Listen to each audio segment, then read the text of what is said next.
I'm not mixing sports here. Well, maybe a little bit. But this is a 12-second version of a tale once told by former Steelers great linebacker Andy Russell regarding Chuck Noll. He would tell you that my job is to teach you how to play this game correctly. I will never give you a motivational speech. If I have to motivate you, I will fire you. Oh, man. And he had a bunch of those, too. Good morning. Good Monday morning. I'm Dejan Kovacevic of DK Pittsburgh Sports. This is Daily Shot of Pirates. It comes your way bright and early every weekday if you're into football like that and or hockey. I also offer daily shots of Steelers and Penguins in the same place that you found this. You cannot motivate the unmotivated. You should not waste your time attempting to motivate the unmotivated. And the dumbest, most wasteful possible thing you can do with your time or energy is to just wait for the unmotivated to become that on their own. That's who you're talking about when you're talking about the people who own and operate the Pirates. This is not going to be news to anybody who's listening to this particular program, but it does feel like it's becoming news to others on the outside who don't pay anywhere near as much attention, but now kind of have to. See, there's a blessing and a curse that comes with having a Paul Skeens. The blessings are obvious. The curse is that your expectations go up on the outside, even if you don't want them to. Your team just landed the ringer. Your team got the cheat code. Everybody wants to watch your team at least once every 5 days. Because of that, your team is going to be a real live discussion point in a way that they haven't been in more than a decade. So what's becoming increasingly common are comments that come from, again, people on the outside. When I say on the outside, I mean outside the city, outside the market, and really outside anything that had been related to the Pirates before this. Jim Bowden was a GM in Major League Baseball. He's employed now by MLB Network. He does some analysis with SiriusXM. Dealt with Jim a couple of times over the years. Jim made a remark over the weekend, actually an extended remark over the weekend, that I'm going to read to you in full. His reference was to why the Pirates need to go, and I'm quoting directly here, all in, end quote, because of having Skeens and Jared Jones and Mitch Keller in their rotation.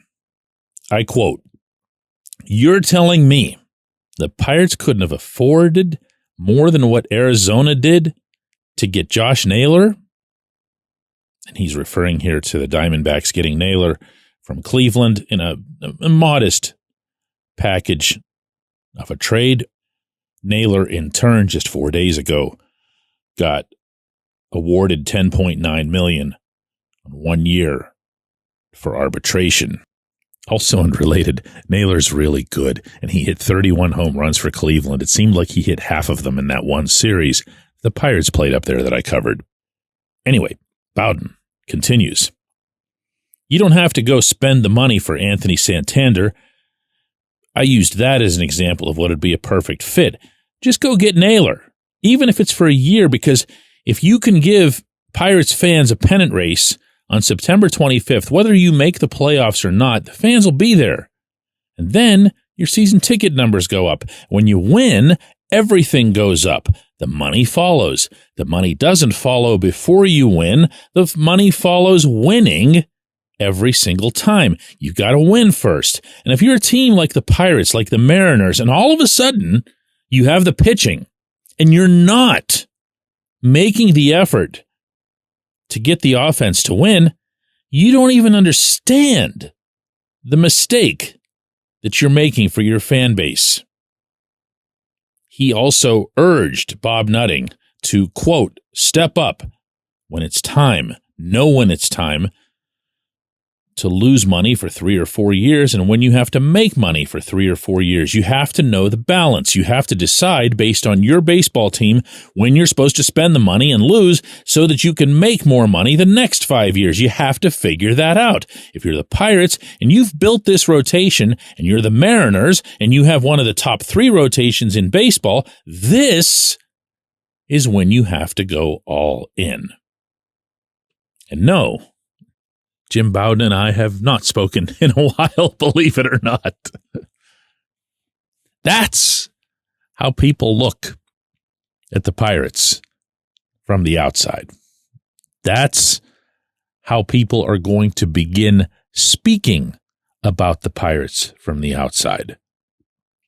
I am a longtime believer with plenty of evidence that the most damning criticism and commentary, at least in the eyes of the subject matter, meaning the teams in this case, is local. They can handle whenever something comes from, ESPN or NBC or CBS or whatever. What they can't handle, because it's much, much more difficult to navigate, is when it's local, because it has umpteen times more impact within the market. And within the market is where they're supposed to be doing their business. But that doesn't make it any less accurate. And depending on who you are within those 4 walls at 115 Federal, doesn't make it any less hurtful.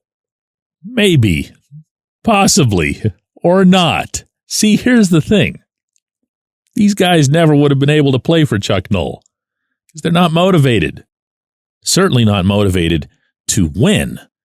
I happen to be of the mind that they're intensely motivated by their processes, by other things that drive them, by showing people how smart they are, by making unusual moves that might or might not hit, but if they hit, boy, do people think you're smart.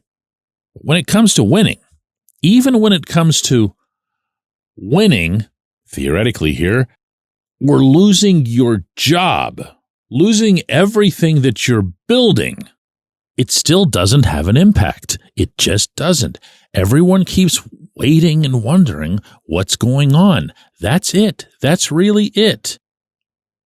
Ben Cherington is not going to change who he is because he's under some possible gun.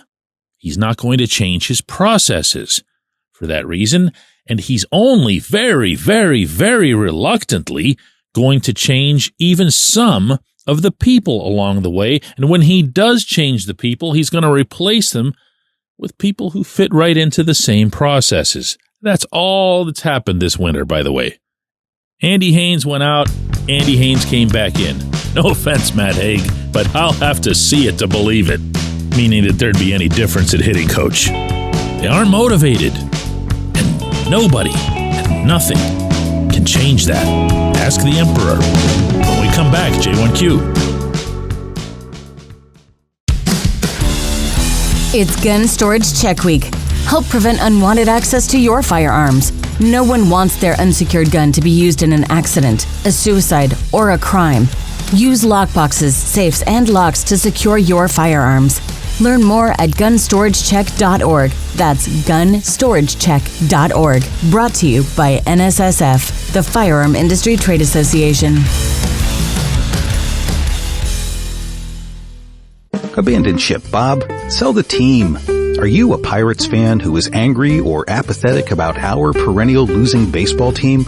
Do you feel helpless because you don't know how to make a difference? Well, good news. We have something you can do about it. Join our Sell the Team movement. We're a group of passionate fans voicing our frustration and demanding change through billboard campaigns, press outreach, protests, and involvement at local city government meetings. Go to ourteamnothis.com to get involved.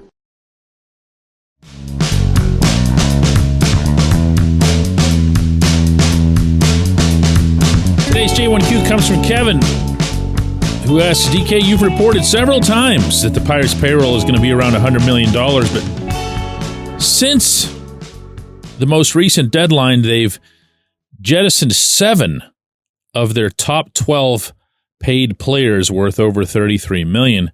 Considering Spencer Horwitz and Luis Ortiz were just salary swaps and Andrew McCutchen signed for the same $5 million, then Caleb Ferguson's the only real addition to the payroll at $3 million. Is there some magical addition that I'm not seeing yet, or is Ben Cherington simply not going to follow through again and hoping we're just too stupid to see it? Kevin, I'm going to mention this as many times as I mentioned the $100 million figure. And I really honestly don't know that it's going to sink in, because there is a gross and long-standing misperception about what constitutes Major League payroll. Major League payroll is not the number added up of all the salaries on your active roster on opening day. But that's what it's become over the years for reasons I don't really even understand. In any business, in any walk of life, including our own, including that of Major League Baseball, including that of the Pittsburgh Baseball Club, is how much money you actually spent over the course of a year. Note the past tense, spent. So we never know the payroll of any team until the end of the season, because that's when they're done spending on Major League payroll. No more games equals literally no more paychecks. All done, all tabulated. So the Pirates' payroll for the 2024 season was $83 million. If you sit down and do a Google search on what the Pirates' payroll was for 2024, you will find 999 results that tell you what it was on opening day in Miami, meaning adding up all of the salaries of the 26 people on the active roster plus anybody who might have been on the injured list and whatever else, and that's the figure, and it never changes. Well, of course, that's preposterous, because you can do lots of other stuff along the way. You can add players. You can subtract players in terms of expenses. You can add immensely to your payroll if you choose. When I was doing the Pirates beat day to day, and this goes back to my time at the Post-Gazette, I committed back then to only ever looking at year-end payroll, not opening day payroll, year-end. That ended up becoming a justified practice, because once the Pirates got good, around 2012, 2013, of course, they began adding the prorated portions of some pretty significant contracts at mid-season around the trade deadline. The Justin Morneau, Aramis Ramirez, those types. So their payroll wasn't even close to what it was earlier on, because they kept adding to it. Similarly, as we've also undoubtedly seen over the years, they've done a lot of whacking of payroll. So why would you give them credit for a dollar figure that they never achieved and in fact ended up cheaping out on? Simple solution: add up the actual money spent at the end of the year. My information is that the Pirates' payroll will be $100 million for the 2025 season. Now, I don't know that now, of course. I don't know that this will be the case on opening day. In fact, I'm not sure why it would be, because if you actually were serious about anything, you'd set some money aside in case you want to add players along the way, positions of need, people get hurt, need to be replaced, etc., etc. And then we'll talk in October as to whether or not they got there. I haven't done this exercise nor sought out any other work on this in quite a while, but my thinking is that at the moment they're around 80 or whatever, something in that range, meaning what they're projected to be for opening day. But again, lots of stuff can affect that. And let's remember that in more springs than not of late, they've also signed somebody to a longer-term extension, with some of those extensions being fronted to that player. So Don't be looking for, look, they didn't get to 100. That's not the point here. That's not how any of this is accounted. I appreciate the question. I appreciate everybody listening to Daily Shot of Pirates. We'll be back with another one tomorrow.